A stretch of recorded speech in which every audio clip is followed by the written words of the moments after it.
Well, welcome back to the channel, everyone, and welcome back to Shelfer Saturday. Or today, Jake, this one was sealed for your protection and my protection. I had to go get a knife to get this plastic off. Sealed to protect from you. Yeah. This is Wilderness Trail Bourbon Whiskey.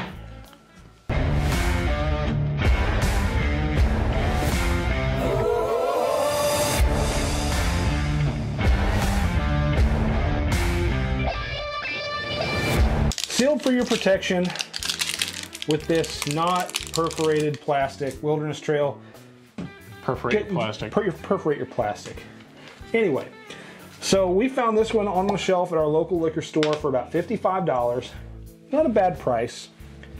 If you know anything about Wilderness Trail, Wilderness Trail, they are one of the few sweet mash spilling everywhere distilleries in the United States that we know of, at least.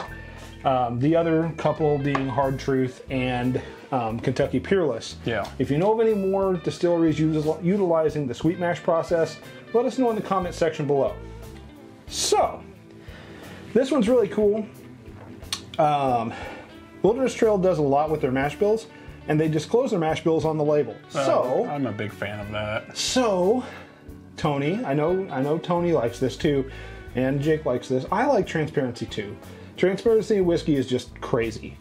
So, what we have here is a traditional mash bill of 64 corn, 24 rye, and 12% malted barley, copper pot distilled from a single fermented batch using their sweet mash process and put in the barrel at 110 proof.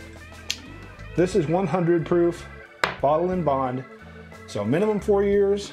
Let's give her a nose, shall we? Shall we indeed? Ooh, super sweet. It's very light. It's very light, but very sweet, very corny. I mean, 64% corn. You're gonna get A lot of corn. You're gonna get a good bit of corn. I'm not getting much on it other than like sweet though. I'm getting sweet. I'm getting corn. How much rye is in this? I said 24% rye, so I'd say higher rye content. But I'm not getting any of that rye though. No. Well, maybe I'm getting a little bit of the rye. But it's a hint. It's like hint of a hint. It's like the idea of rye. It's like the LaCroix of rye. If you're into LaCroix, I'm so sorry. I'm not. I don't like LaCroix. But I do like the nose of this whiskey, and the only way to find out if I really like it is just to taste it. So while we're tasting this, go down below, hit that like and subscribe button, join the watcher community. Flick the like button. Flick the like button, do the things. So cheers, everyone. Cheers.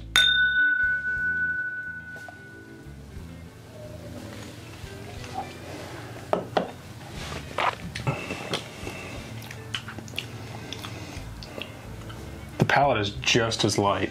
It's very light. I get a little bit of the rye spice on the back end, but more or less it's just that sweetness. Mm-hmm. It's so much different than Hard Truth bourbon. If we compare the two, so much different. And I love that. I mean, Such obviously, obviously different yeast strains, different mash bills, different grain from different regions. But other than that, this is pretty good. It is good. I don't know if I would call it solid. You know what I mean? Mm-hmm. Okay, there's that rye spice. It comes in on the second sip. Yeah, it does. The sweetness is still there, but the rye spice comes in very gently, just kind of creeps across the palate, like, you know, like John McClane in some. Yeah. And some heating ducks. And some heating ducks. I'm glad you didn't say John McClane across like a bed of glass. No. That would have been pretty bad. That's if the rye spice was heavy. Just bleeding everywhere. John McClane on broken glass without shoes on. So, all in all, I think this is a pretty solid pour. At a $55 price point, do I recommend it? Do you recommend it? Yes and no. I feel like it's one of those things, if you like it, you're really going to like it.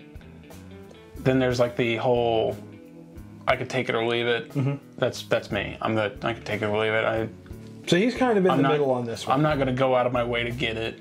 Right. So you're kind of in the middle on this one. Yeah, indifferent, I guess would be the right word. I can see that. I think this one's kind of divisive. I think that if you like a really sweet whiskey with a slight rye back end at 100 proof, bottled in bond. It's got to be the 100 proof that's making it very light, because we're so used to drinking cast strength. Yeah. I mean, we did just drink 117 proof whiskey. Still, that's not that much difference. I mean, if you really think about it. Yeah. So, I think just based on the price point of $55, it discloses the mash bill, discloses the entry proof. There's a lot of uniqueness to this bottle, but I think that if you're looking for something easy to sip, not super abrasive, then yeah, this makes sense. With a sweet mash profile, just a different profile from your traditional sour mashes like Elijah Craig, Buffalo Trace, Evan Williams, Jim Beam, the list goes on. Yeah. Everybody uses sour mash now. If you want something different, I think this is a buy all day. But if you want traditional bourbon notes and something just a little bit more bold. Robust is the word I was going to use. Yeah, bold and robust. I think you pass on this one.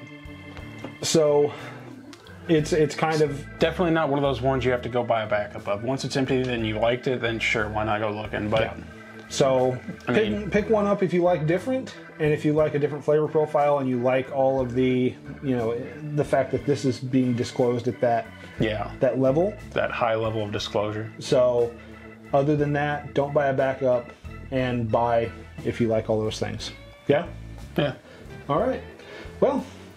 Thanks for joining us for Shelf for Saturday. That's been a quick one. We're trying to make these a little bit quicker so they're a little easier to watch. Let us know if that format's kind of working for you down in the comment section below. While you're down there, that like and subscribe button is ready and raring for some new friends, and so are we. Yeah. do the thing for Jake's sake. He loves new subscribers, and so do I. We really do appreciate you guys. So, until we drink again, thank you for joining us, and we want to remind you to share a pour with your friends and family. Because much like the movies, memories don't make themselves, guys. Cheers. Cheers.